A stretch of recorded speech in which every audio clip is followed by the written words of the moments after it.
We live in a world flooded with noise, opinions, distractions, drama, and deception. It's no surprise that we sometimes feel drained, frustrated, or lost. But what if I told you, most of your inner chaos isn't coming from life itself, it's coming from the people you allow in? You see, Stoicism isn't just a philosophy, it's a discipline of clarity, of pruning away what poisons your peace. And while mastering your thoughts is essential, so is guarding your environment, because the people around you shape who you become.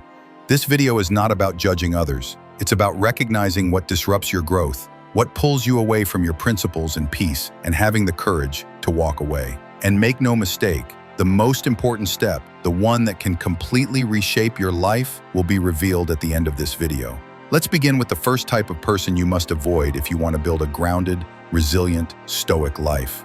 The victim. This one might sting, because sometimes the victim isn't someone else, it's us. You know the type. Everything bad happens to them. Life is always unfair. The boss hates them, their friends don't understand them, the system is broken, the world owes them something. And no matter what you offer, advice, encouragement, support, it's never enough. Why? Because the victim is attached to their pain. Stoicism teaches us something radical, that even when we can't control what happens, we always control how we respond. But the victim rejects this. They place power outside themselves. And once you do that, you become helpless. You trade your potential for pity. Let me tell you a story. A man named Ravi lost his job, his relationship ended, his savings dried up, and for months he spiraled into blame. His friends pulled away. He drank more, slept less, watched the world through a lens of resentment. But one night, while scrolling his phone, he stumbled across a quote by Epictetus. "It's not what happens to you, but how you react to it that matters." He paused, read it again, and something shifted. For the first time, he realized he wasn't just reacting to misfortune. He was feeding it, nurturing it, giving it a throne in his life. That night, he made a decision. No more excuses. He started small, a morning routine, a daily journal, exercise, learning. Each choice gave him a spark of control. And as months passed, he rebuilt not just his career, but his character. Ravi didn't become invincible, but he became unshakable. You see, the victim is not your enemy, but their mindset can become yours if you allow it. And nothing is more dangerous than adopting a worldview that says, "I have no power." When you surround yourself with victims, you start to question your own resilience. You hesitate, you play small, you tiptoe around their emotions, and eventually, you dull your own strength to protect theirs. But the Stoic doesn't coddle victimhood. The Stoic offers compassion, but never at the cost of truth. Ask yourself, are you constantly absorbing romantic partner? But here's how you know. You always feel a little off after talking to them. Drained, second-guessing yourself, guilt-tripped for setting boundaries. They'll say things like, "After everything I've done for you, if you really cared, I just thought you were different." Sound familiar? Manipulators thrive when you don't know your own mind. That's why Stoic clarity is your greatest weapon. As Epictetus said, "No man is free who is not master of himself." The manipulator takes advantage of fog. They rely on your emotional reactions. They want you to feel obligated. But Stoicism teaches us to respond, not react. Let me tell you about a woman named Tara. She was always reliable, always said yes, always helped, even when it came at her own expense. People loved her for it, especially one friend who always needed something: emotional support, money, time. Tara kept giving until one day, she realized she wasn't living her life. She was living in someone else's emotional leash. So she stopped. Quietly, firmly. She said no. The manipulator didn't take it well. Guilt, blame, silent treatment. But Tara didn't flinch because she had read something Marcus Aurelius once wrote. "You have power over your mind, not outside events. Realize this and you will find strength." Tara stopped apologizing for her boundaries, and in doing so, she took back her freedom. Here's the Stoic truth. Manipulators are only as powerful as your lack of clarity. Once you begin to own your time, your decisions, and your values, their hold weakens. And if someone can't accept your boundaries, they never respected you to begin with. So ask yourself, do I feel like I owe this person something I never agreed to? Am I acting from guilt instead of conviction? Do I feel freer or more trapped after our conversations? If your gut says trapped, It's time to step back. Setting boundaries doesn't make you selfish. It makes you sovereign. You are not here to be emotionally managed. You're here to live with integrity, with clarity, with peace. And the more you say no to manipulation, the more room you make for relationships that are real. Because the manipulator doesn't want your best. They want your compliance.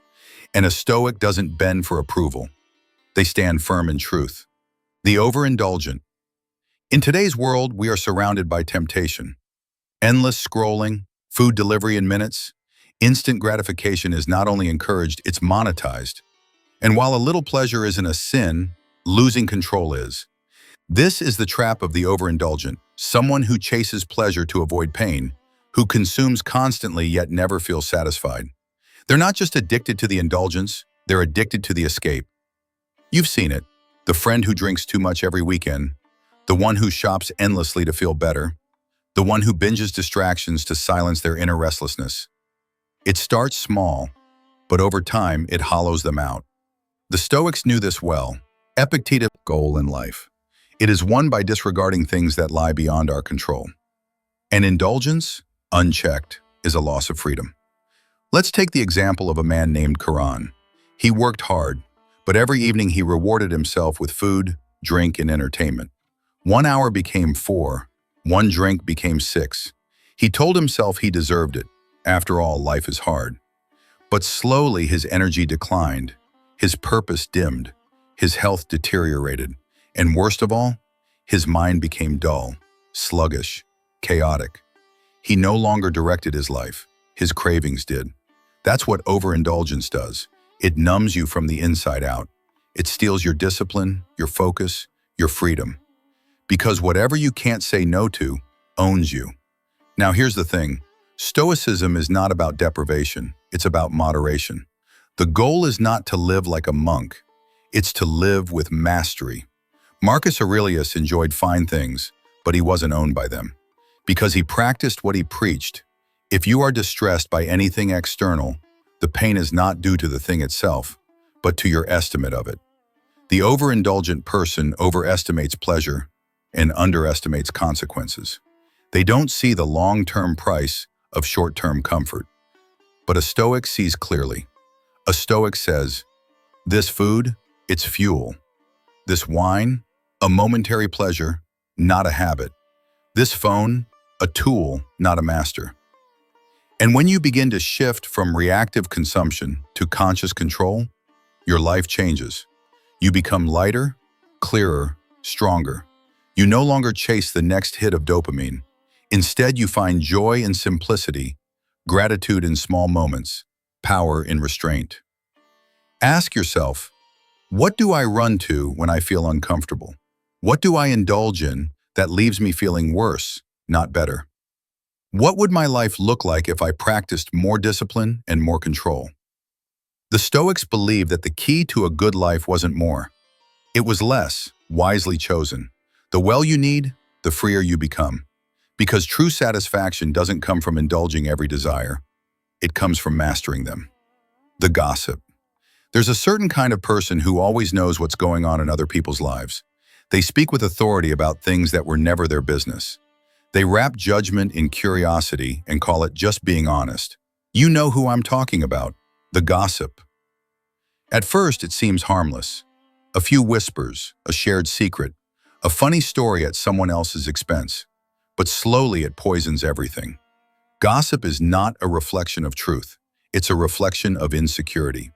And the more time you spend with someone who gossips, the more you begin to carry that poison yourself.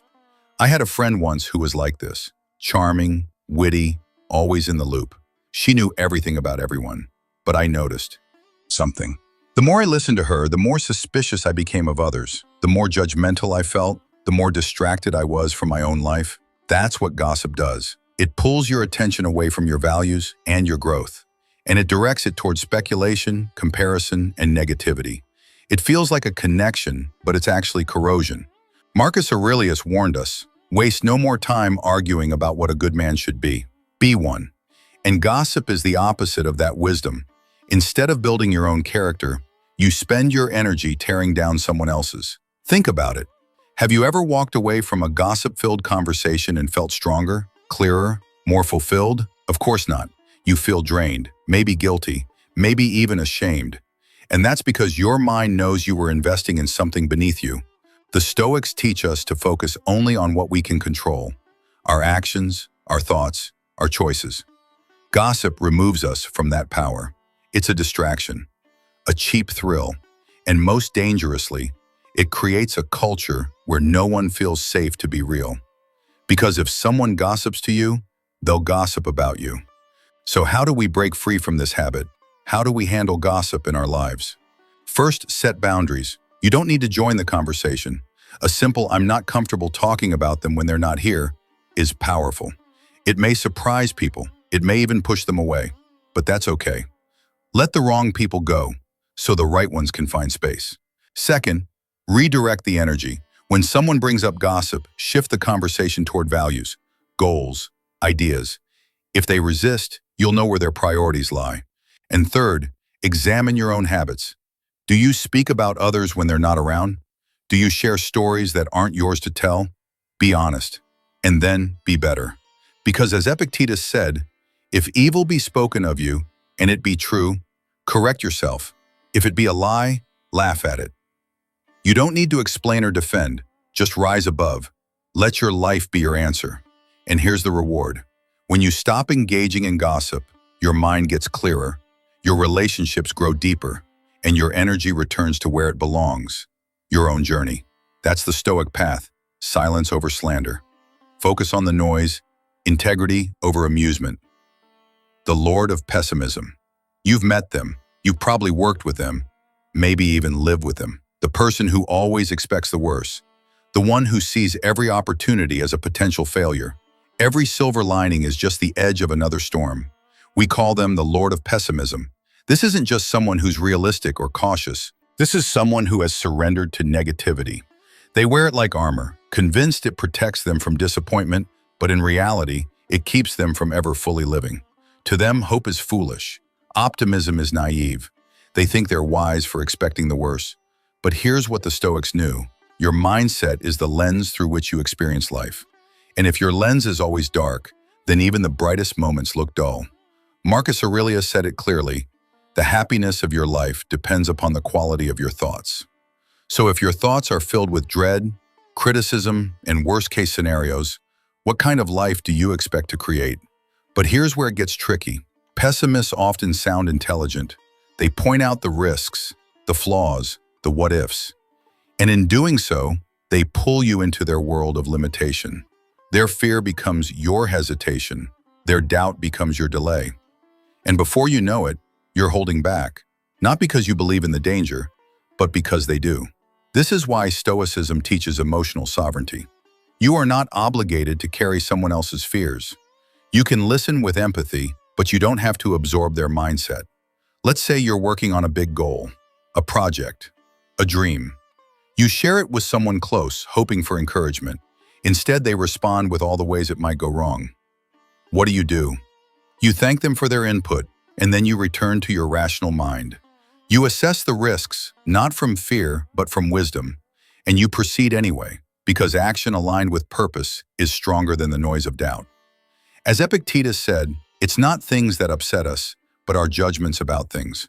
The Lord of Pessimism is ruled by poor judgment. They believe failure is final, risk is unbearable, and trying is a waste. But you know better. You know that every challenge is a chance to grow, every setback, a lesson, every failure, a doorway to strength. And here's the truth most people never realize. Pessimism is a habit, not a personality, which means it can be broken, it can be changed, but only if the person is willing. And if they're not, then you must be willing to protect your peace. Set limits, limit conversations, limit access. Because just like overindulgence or gossip, constant pessimism is a toxin. You need to build a life where possibility, not fear, is the dominant force. Surround yourself with people who look at problems and ask, how can we grow from this? People who don't just point out the storm, but pick up a paddle and row with you anyway. So when you meet the Lord of Pessimism, don't fight them. Don't try to change them. Just walk forward with purpose. Let your courage be your answer. Let your results silence their doubt. Because you're not here to dwell on problems. You're here to become stronger through them. The energy drainer. You know the type, the person who doesn't just walk into a room, they suck the air out of it. The one who always needs something, your time, your attention, your emotional labor. They never come to lift you up, only to unload. Every conversation becomes a therapy session, and every interaction leaves you feeling exhausted, not energized. This is the energy drainer. And in the world of Stoicism, this person is not just emotionally tiring, they're spiritually dangerous. Because when your energy is constantly spent managing someone else's emotions, guess what you stop managing? Your own. Epictetus warned us, if you want to improve, be content to be thought foolish and stupid. In other words, if protecting your energy makes others uncomfortable, so be it. You're not here to entertain every emotional storm. You're here to master your inner world. But here's the tricky part. Energy drainers often disguise themselves as people who just need help. They play on your kindness, your compassion. They make you feel guilty for setting boundaries. But you must remember, compassion without boundaries becomes self-sacrifice. And that's not Stoicism. That's surrender. Stoics don't run from people. But they don't become fuel for people's endless fires either. Let me ask you this. How many hours, how many days, how many months have you spent drained by people who never fill your cup in return? How much creativity, clarity, and peace have you lost because someone else constantly needed you to solve their chaos? It's not selfish to pull back, it's wise, because every time you say yes to an energy drainer, you're saying no to your own mental peace. Every time you let yourself be dragged into someone else's spiral, you delay your own ascent. Now, does that mean you cut everyone off the moment they're having a hard time? Of course not, but Stoicism teaches discernment. There's a difference between someone going through a tough season and someone who lives in a permanent state of drama. One needs support, the other needs boundaries. Marcus Aurelius put it this way, you have power over your mind, not outside events. Realize this and you will find strength. That includes who gets access to your emotional world. Not everyone deserves front row seats to your life. So what can you do? Start with this. Become unavailable to chaos. You don't need to. Respond to every message. You don't need to answer every call. You don't need to show up just because someone demands it. Your time, your focus, your energy, they are sacred. And when you protect them, something incredible happens. You become more focused, more grounded, more capable of showing up for the right people, the right work, the right mission. So don't let guilt run your schedule. Don't let emotional manipulation run your friendships. Be kind, but be clear. Energy drainers can only drain what you make available. Close the tap. The manipulator. This one might hit close to home. The manipulator isn't always obvious. They don't show up with a warning sign. In fact, they often come wrapped in charm, warmth, and apparent concern. But behind that friendly mask, they're calculating, shaping your actions, emotions, and decisions to serve their needs, not yours. You've probably met someone like this. Maybe you've even stayed friends with them for too long because they were nice. But let's be clear, niceness without honesty is just a mask, and the manipulator wears it well. They use subtle guilt. They flatter you just before they make a demand. They act hurt when you say no, twisting your boundaries into betrayal. Suddenly, you find yourself apologizing for doing what's best for you.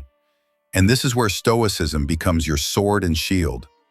Epictetus taught, when someone is properly grounded in life, they shouldn't have to look outside themselves for approval. The manipulator thrives when you doubt yourself. So the first line of defense is self-trust. Know your values, know your limits, and know that someone else's disapproval doesn't mean you've done something wrong. Think back. How many times have you said yes when your gut screamed no? How many times have you walked away from a conversation feeling drained, confused, or even ashamed for holding your ground? That's not a connection. That's control. Stoicism doesn't teach us to fight back with anger. It teaches us to rise above with clarity. Marcus Aurelius said, "The best revenge is not to be like your enemy."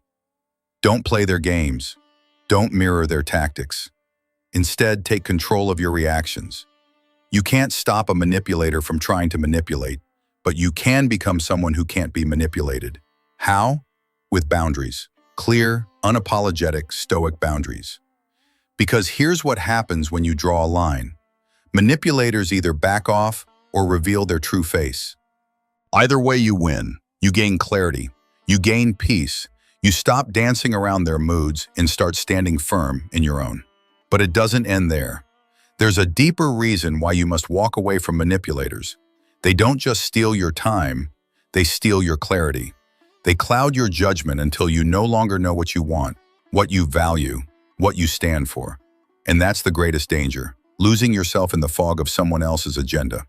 The Stoics urge us to live with autonomy, integrity, and courage. That means making decisions based on principles, not pressure. That means choosing what's right over what's easy. That means being okay with disappointing others, if it means staying true to yourself. Let me ask you, are you living your life or reacting to someone else's script?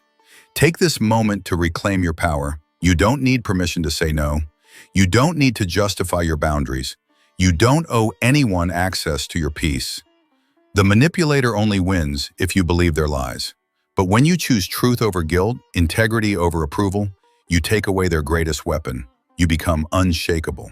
The overindulgent. In today's world, it's easier than ever to fall into the trap of overindulgence. Temptation is everywhere, scrolling endlessly through social media, binge-watching shows to escape reality, overeating, overspending, and overcommitting. We live in a culture that praises more pleasure, more success, more comfort as the path to happiness. But the Stoics knew better. They knew that chasing too much leads to having less. Epictetus said, "Freedom is not achieved by satisfying desire, but by eliminating it." In other words, the more you feed your desires, the stronger they grow. What starts as a small indulgence quickly becomes a habit and then a chain. You think you're satisfying yourself, but really, you're making yourself a slave to your impulses. Think about it. How many times have you reached for something, a snack, a distraction, a purchase, not because you needed it, but because you felt empty or bored? And how often did that indulgence actually leave you feeling fulfilled? Probably never. That's because true satisfaction doesn't come from the outside. It comes from discipline. It comes from knowing you can choose what's good for you, even when it's hard. Let's be clear, the Stoics weren't against pleasure. They weren't monks preaching total denial. They simply understood the power of moderation. They knew that joy comes not from indulging every desire, but from mastering them. Because when you control your urges instead of being controlled by them, you become powerful. Overindulgence weakens your will. It makes you soft. It keeps you trapped in cycles of short-term gratification and long-term regret. But when you practice self-discipline, you build something far more valuable than pleasure. You build freedom. Marcus Aurelius said, "You have power over your mind, not outside events." Realize this and you will find strength. So ask yourself, where in your life are you overindulging? Where are you choosing ease over growth? Where are you letting comfort stop you from becoming who you're capable of being? Because here's the truth. The more you indulge in distractions, the further you drift from your potential. You don't need to give up everything. You just need to learn to enjoy without attachment, to choose with awareness, to stop seeking a high and start seeking balance. When you master your desires, you master your life. You gain clarity, you gain energy. You gain the ability to focus on what really matters.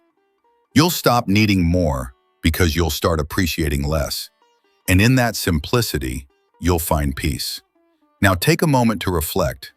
Are you living with discipline or just drifting from one craving to the next? The path to fulfillment is not in feeding every desire, but in learning to live well with little. The Stoics knew this, and if you start practicing it today, you'll feel the difference almost immediately. The gossip. And at first glance, gossip seems harmless, a little chatter, some juicy updates, maybe even a few laughs. But beneath that surface lies something far more dangerous. Gossip is poison, not just for the person being talked about, but for everyone involved. You've probably experienced this before. Someone brings you a story, a scandal, a secret. It hooks your attention. It makes you feel included. But after the excitement fades, what's left? Usually guilt, distrust, and a mind full of noise that has nothing to do with your own growth. The Stoics warned us about this. They believe that talking about others behind their back pulls you away from your highest self. Marcus Aurelius wrote, "Waste no more time arguing about what a good man should be one." Think about how much energy we waste analyzing other people's lives instead of improving our own.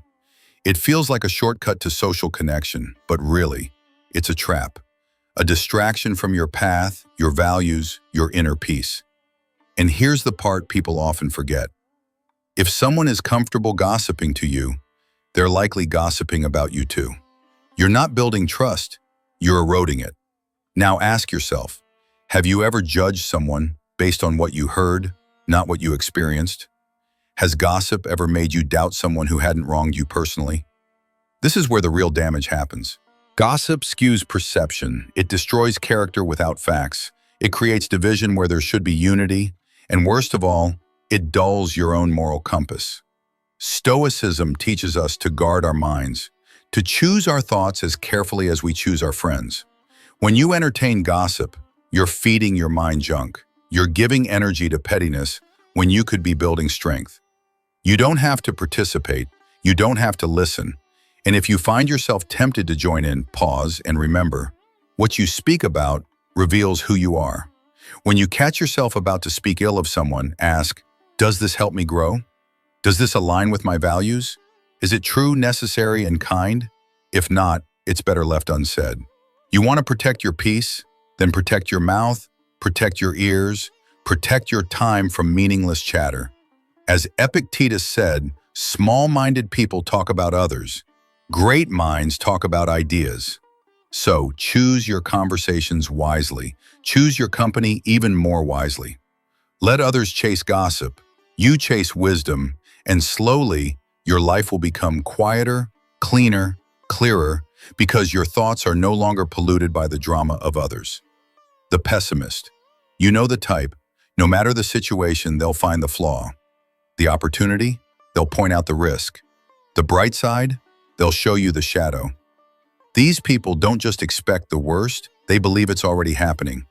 And if you're not careful, their outlook becomes contagious. Pessimism is a disease of the mind, and just like a disease, if left unchecked, it spreads through your thoughts, your choices, your emotions. It whispers, why try? What's the point? Things will never change. But here's the Stoic truth.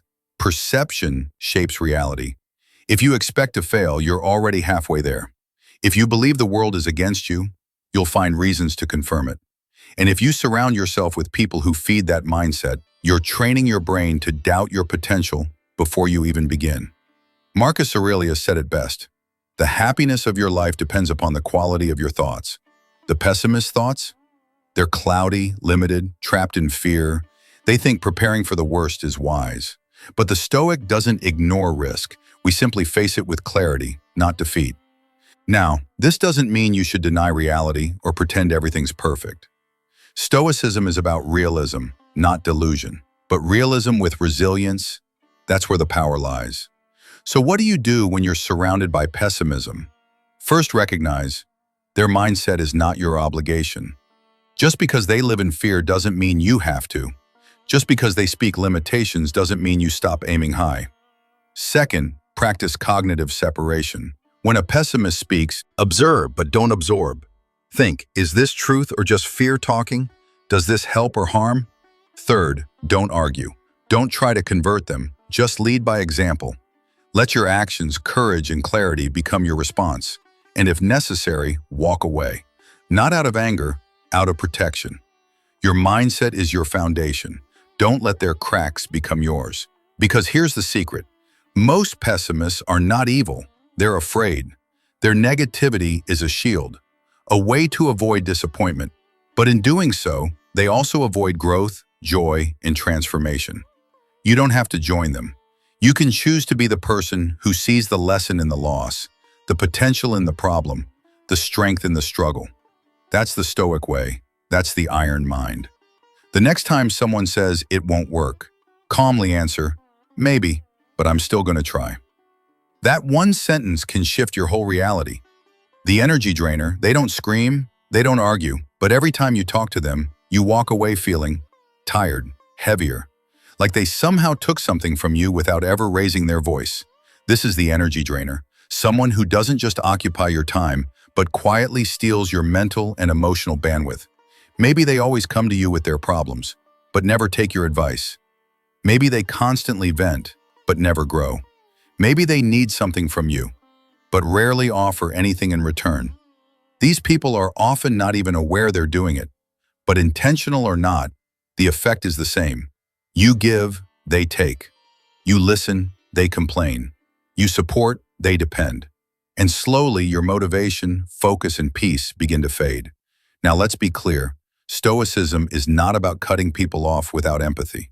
It's about recognizing where your energy is best invested. Because time is finite and attention is power. Where you place them will determine the quality of your life. Seneca once said, associate with people who are likely to improve you, not people who only drain you, not people who expect you to be their emotional crutch while refusing to stand on their own.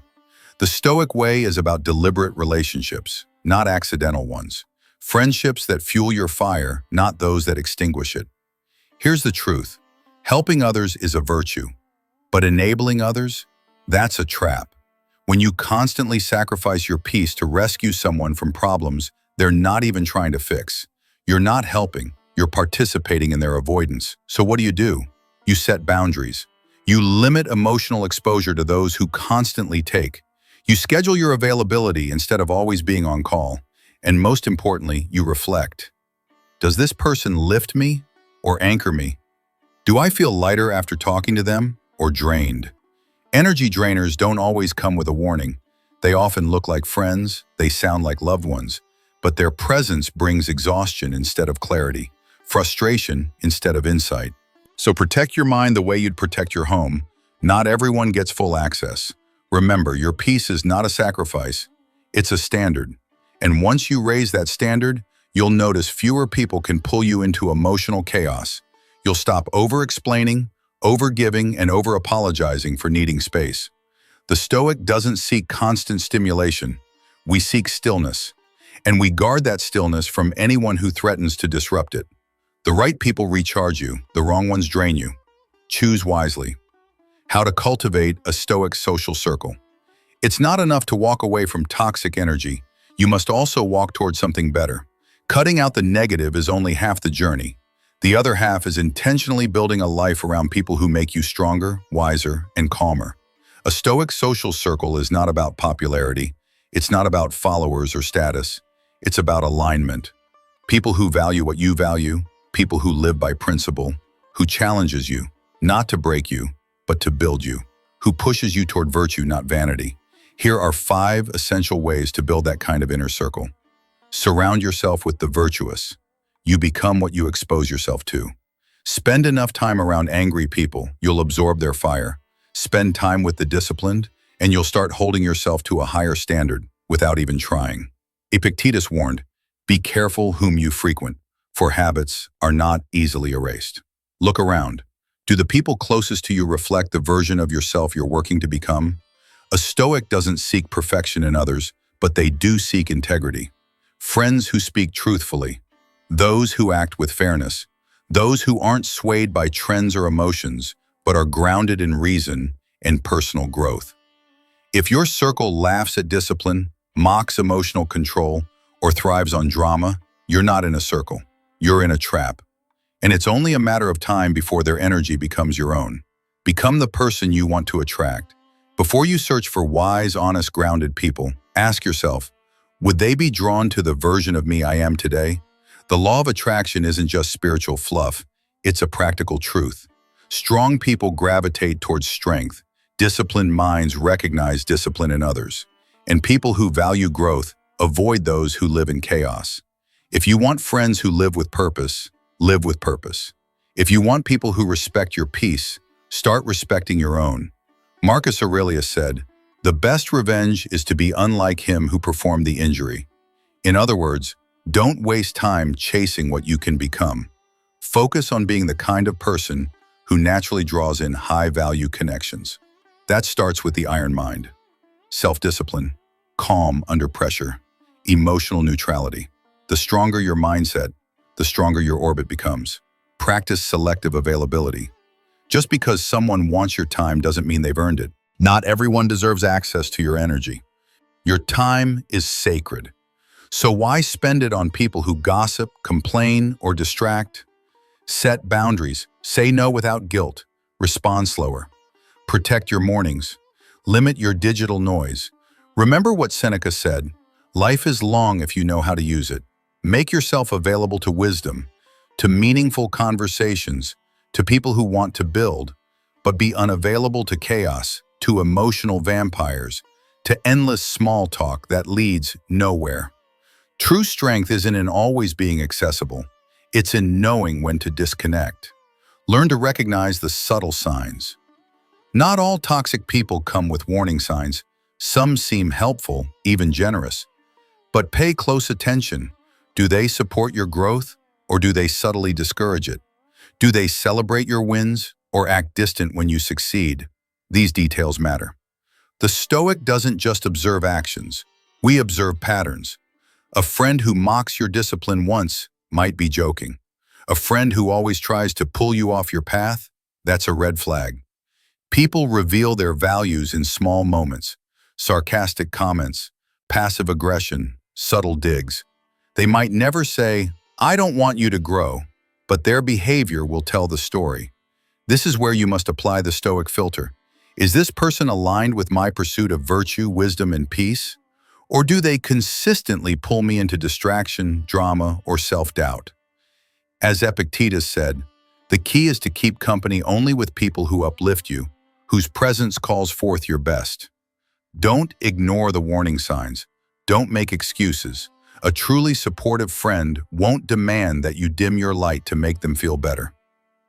Lead by example. Building a Stoic social circle doesn't mean finding the right people. It means attracting them by who you are, by how you live. Be calm in the chaos. Be disciplined in a world of indulgence. Be thoughtful in conversations. Be intentional with your time. Show others what a grounded, purpose-driven life looks like. You don't need to preach Stoicism, just live it, and those who resonate with it will naturally find their way into your circle. People are always watching, consciously or unconsciously. They're drawn to composure, focus, and emotional intelligence. You don't have to demand respect, just embody values that command it. You don't have to chase connections, just be so grounded in who you are that those not aligned simply fall away. The more consistently you live by Stoic principles, the more your circle transforms. It becomes smaller, but stronger. Not filled with noise, but clarity. Not crowded with distractions, but purpose. Remember, your social circle is a reflection of your standards. Raise your standards, and your circle will rise too. Practice selective availability in today's hyper-connected world. Everyone seems to want your attention. Texts, calls, invites, notifications. But Stoicism teaches us that your time is your most valuable asset. Once it's gone, you don't get it back. So let me ask you, are you spending your time on people who strengthen your values or people who scatter your energy? Marcus Aurelius once said, "If you seek tranquility, do less. But let's take it further. Do less of what drains you and more of what aligns you." This is where selective availability comes in. You don't owe your presence to everyone. You don't have to answer every message, attend every event, or say yes to every request. You get to choose who you share your energy with. That's not selfish, that's Stoic discipline. Think of your attention like a muscle. Waste it on trivial conversations or emotionally draining people, and it weakens. Invest it in meaningful dialogue and purposeful action, and it grows. Now ask yourself, when was the last time you said yes to something that made you feel resentful afterward? How often do you prioritize someone else's urgency over your own inner peace? The Stoic solution isn't to withdraw completely, it's to engage intentionally. Be available, yes, but only to people and situations that reflect your path, not distract from it.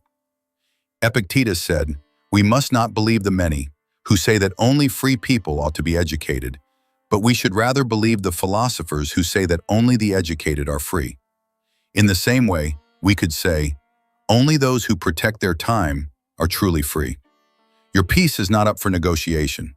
Your clarity is not for sale, and your energy is not unlimited. So the next time someone demands your attention, pause and ask yourself, does this serve my growth, or is this just noise? Practicing selective availability is one of the most powerful modern Stoic tools. It creates space for your mind to rest, for your spirit to recharge, and for your purpose to sharpen. And when you become intentional with your time, your social circle transforms, not just in size, but in strength, focus, and depth. Eliminate the gossip loop.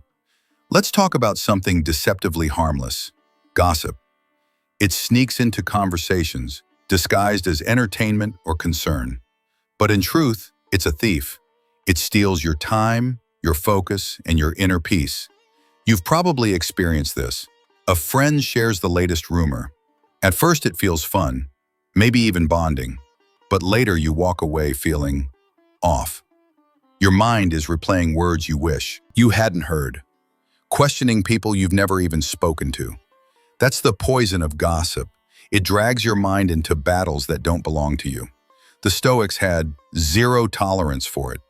Marcus Aurelius said, "Waste no more time arguing what a good man should be one." In other words, stop discussing the flaws of others, focus on improving your own character. Gossip is a distraction, a cheap substitute for genuine connection. And worse, it fractures trust. Because here's the uncomfortable truth: if someone gossips to you, they will likely gossip about you. The habit of speaking about others behind closed doors isn't something they turn off and on, it's who they are. And Stoic philosophy teaches us, character is destiny. What we repeatedly do, we become. So what can you do? First, become a mirror, not a sponge. When someone brings gossip, don't absorb it. Reflect on it. Respond with silence, or shift the subject. You don't have to attack them. You just have to refuse to participate.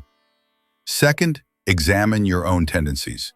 Have you ever passed along a rumor just to feel included? Have you ever judged someone without speaking to them directly? It happens to the best of us. But self-awareness is the first step to Stoic discipline. Gossip keeps your mind focused on what you can't control: other people's choices, secrets, and lives. Stoicism teaches us to do the opposite, to shift attention inward, to master the one thing always within our grasp: ourselves.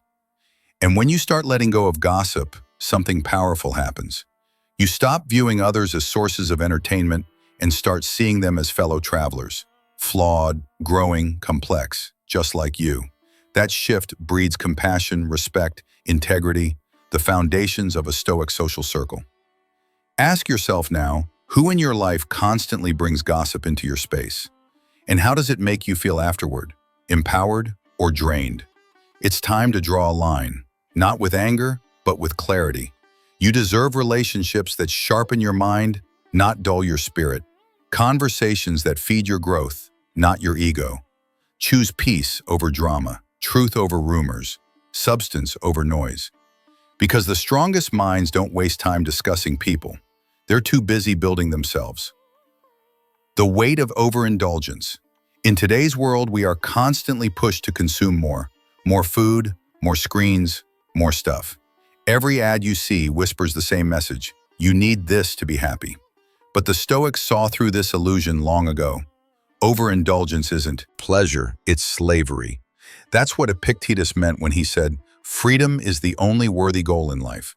And you can't be free if your emotions, actions, and peace are ruled by your cravings. Think about it. Have you ever eaten far more than you needed, only to feel sluggish and irritable after? Or scrolled endlessly on social media, hoping for a dopamine hit, only to feel empty when you finally put the phone down? That's the price of overindulgence. It promises satisfaction but delivers exhaustion. It steals your focus, clouds your clarity, weakens your will. The Stoics didn't reject pleasure, but they demanded mastery. Marcus Aurelius enjoyed good food, good company, and a warm bed. But he didn't let those things define him. Because once you depend on external pleasures to feel whole, you hand over your power. You begin to chase instead of create, react instead of lead. Overindulgence is a slow erosion of discipline. And without discipline, there is no freedom. Here's the Stoic truth. Contentment comes from the inside, not from what you consume. True peace doesn't require luxury. It doesn't come from having everything. It comes from needing less. You don't need to become a monk. You don't need to renounce joy. But you do need to ask, am I in control of my desires, or are my desires in control of me? The key is moderation, choosing quality over quantity, being present, not passive. It's not about depriving yourself. It's about appreciating life's gifts without becoming addicted to them. Seneca once warned that the greatest obstacle to living is expectancy, which hangs upon tomorrow and loses today. Overindulgence feeds that expectancy, the belief that more, later, bigger will finally satisfy you. But it won't, because what you crave is not more. You crave meaning, and meaning doesn't come from consumption. It comes from contribution, from self-mastery, doing what is difficult but worthwhile. So look around your life. Where have you lost balance? What habits leave you more empty than full? It could be overeating, doom scrolling, impulse spending, emotional binging. Whatever it is, be honest about it. Because the moment you confront it, you begin to reclaim your power. Discipline is not a punishment, it's a path to peace. And the Stoics understood this better than anyone. They weren't emotionless, they were empowered, because they refused to let fleeting pleasures dictate their lives. If you want real strength, build the muscle of restraint. Practice saying no, not because you're denying yourself, but because you're choosing something higher. Clarity, focus, inner calm. And the beautiful part, when you let go of excess, you make room for depth. You begin to find joy in the simple things, a walk at sunrise, a quiet cup of tea, a deep conversation. These are the moments that truly nourish the soul. So take a breath, step back from the noise, and ask yourself, what am I feeding and is it helping me grow? The subtle poison of gossip. There's a kind of conversation that feels light, entertaining, almost harmless. A whispered update, a juicy detail, a casual observation about someone who isn't in the room. But make no mistake, gossip is not harmless. It's corrosive, not just to the subject of the gossip, but to the one who listens and the one who spreads it. I once had a friend who always seemed to know what was going on in everyone's life. Who said what? Who's dating who? Who got fired? Who's struggling? At first, it was entertaining. She was charismatic, funny, and engaging. But slowly, I started to feel uncomfortable because her stories always came with judgment. And I realized if she spoke that way about others, what might she be saying about me? That's the thing about gossip. It destroys trust. It invites judgment. It pulls you away from your values and into a space of comparison, assumption, and superiority. The Stoics warned us about this. Marcus Aurelius said, "Waste no more time arguing about what a good man should be. Be one." And part of being good, of living a life rooted in virtue, is choosing silence over slander, curiosity over condemnation. When you engage in gossip, you hand your attention over to things you cannot control. You focus on other people's flaws instead of your own growth. You start measuring your worth by how others fall short instead of how you rise. And what's worse, gossip affects your inner peace. It may feel exciting for a moment, but afterward there's a quiet discomfort, a guilt, a sense that you've said something that didn't need to be said, that you've used someone's pain or mistake as entertainment. The Stoic path is the opposite. It's about clarity, integrity, mindful speech. Epictetus said, "It is impossible to begin to learn that which one thinks one already knows." Gossip feeds that illusion that we know people from secondhand stories, that we understand their motives, their hearts, but we don't. Only they do. And judging them does nothing for our own character. So the next time someone leans in and says, "Did you hear about?" Pause. Ask yourself, does this serve anyone? Will this make me wiser, kinder, stronger? If not, let it go. Change the subject, or better yet, say nothing at all. Your silence will speak louder than any clever remark. It will tell the world, this person stands for something. And that's rare today. In a world built on constant noise, self-restraint is power. When you choose not to participate in gossip, you elevate the conversation. You protect your integrity, and you create space for more meaningful, respectful relationships. So ask yourself honestly, am I feeding my ego with gossip, or feeding my soul with virtue? The more you step away from idle talk, the more energy you reclaim for your goals, your peace, and your growth. Gossip is noise, and you were made for signal, for clarity, for calm, for strength. Choose your words carefully, guard your attention fiercely, and remember, what you speak into the world, you also speak into yourself. The Lord of Pessimism. Some people walk into a room and instantly dim the light, not because they're loud or angry, but because of the cloud they carry. Every conversation becomes a complaint. Every solution is met with, "Yeah, but that won't work." They don't just see the glass half empty, they see it shattered, spilled, and beyond repair. These are the pessimists, or what I call the lords of pessimism. And if you're not careful, their worldview can become your prison. Now let's be clear, this isn't about pretending life is perfect. The Stoics never denied reality. In fact, they stared it right in the face. But they also believe that how we perceive reality shapes how we live it. And pessimism unchecked becomes a habit, a lens that darkens every possibility, every opportunity, every moment.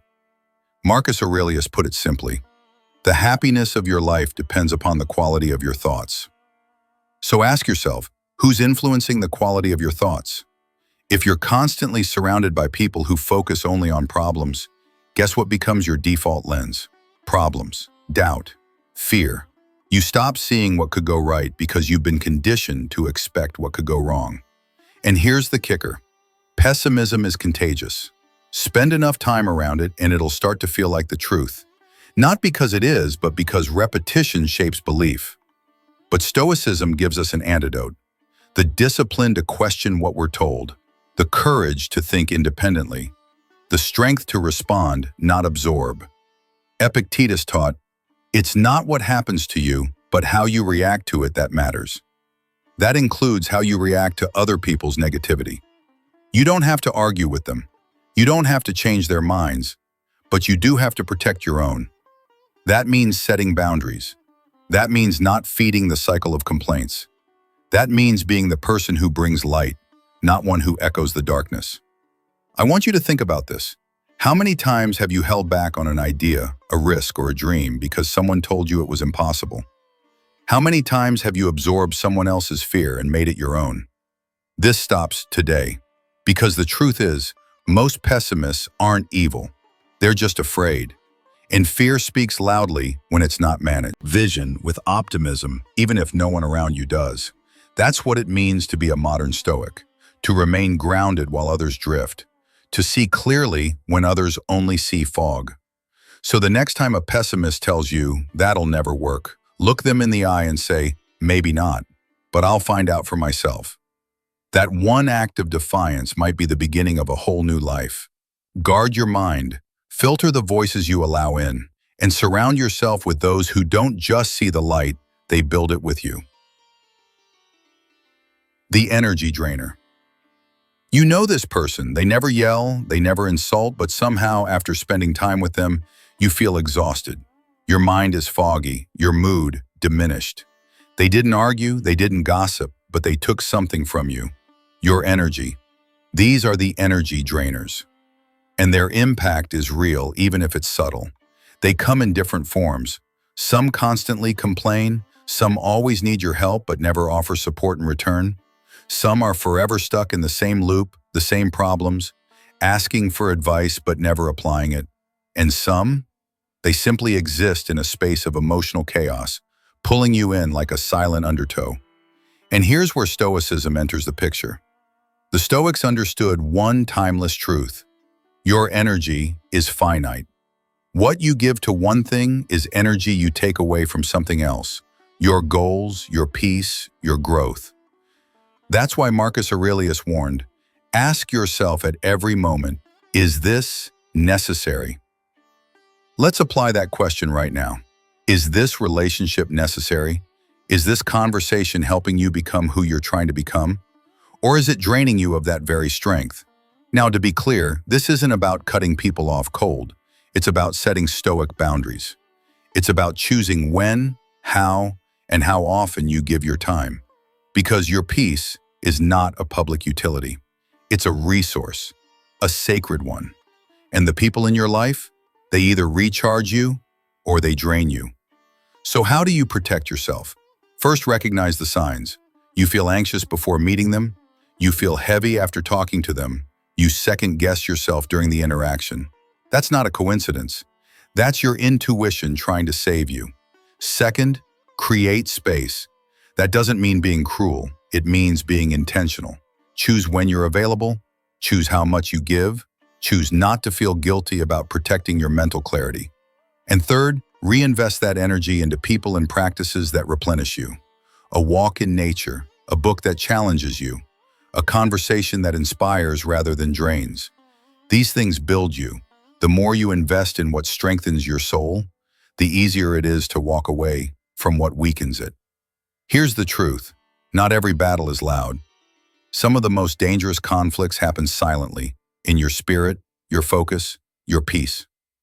Energy drainers may not mean harm, but that doesn't mean they aren't harming your progress. You have a responsibility not just to avoid toxicity, but to guard your flame. Because once it's gone, you're not just tired.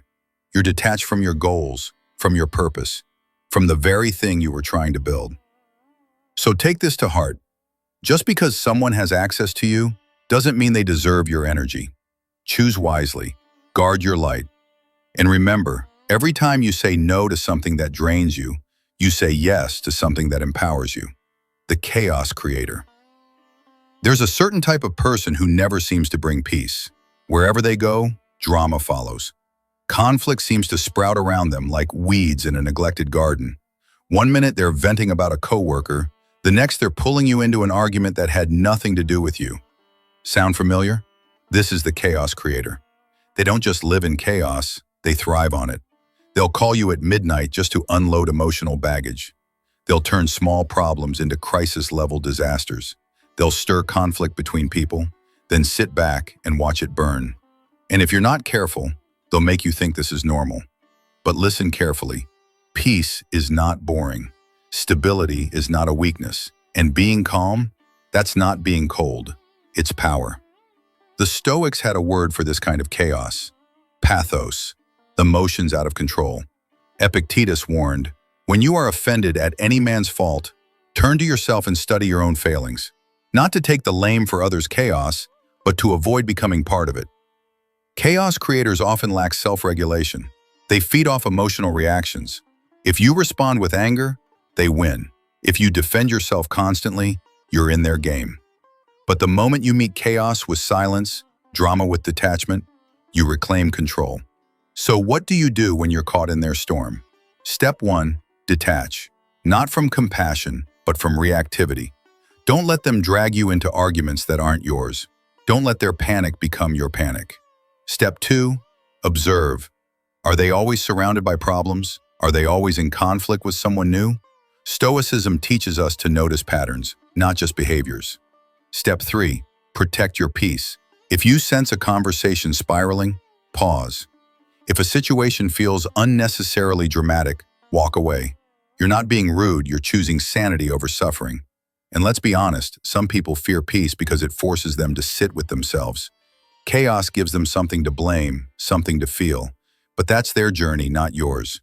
Your job is to build a life of inner order, not outer reaction. Your energy is too valuable to waste on emotional turbulence you didn't create. Let me leave you with this powerful truth. You are not obligated to participate in every emotional battle you're invited to. In fact, your strength is shown in the battles you refuse to fight. So the next time a chaos creator walks into your life, remember this: calm is your superpower. So here's the truth. The people you allow into your life will shape your thoughts, your emotions, and ultimately, your destiny. You don't need to be surrounded by noise, manipulation, drama, or doubt. You need clarity. You need strength. You need a circle that challenges you to rise, not one that drags you into the mud. You are the gatekeeper of your peace. The Stoics understood this deeply. They taught us to protect our inner world with the same discipline and courage we'd use to protect our home. Because once you guard your peace, you gain control of your life.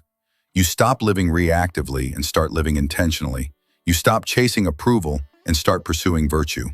You become the architect of your reality. So let me ask you, are you ready to let go of the toxic, the manipulative, the draining? Are you ready to cultivate relationships that reflect your highest self, not your lowest impulses? Then begin today. Build a social circle that is grounded in wisdom, courage, justice, and temperance.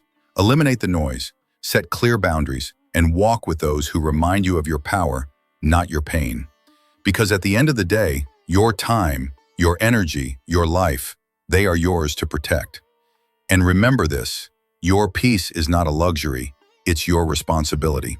If this video helped you see yourself or others more clearly, let me know in the comments below. What was the biggest lesson? What will you start doing differently? And if you're serious about growing into your strongest, calmest, and most grounded self, like the video, follow this journey, and subscribe for more videos rooted in Stoic philosophy, practical self-mastery, and timeless truths that will help you live with clarity, power, and peace. You're not alone on this path, and the best is yet to come.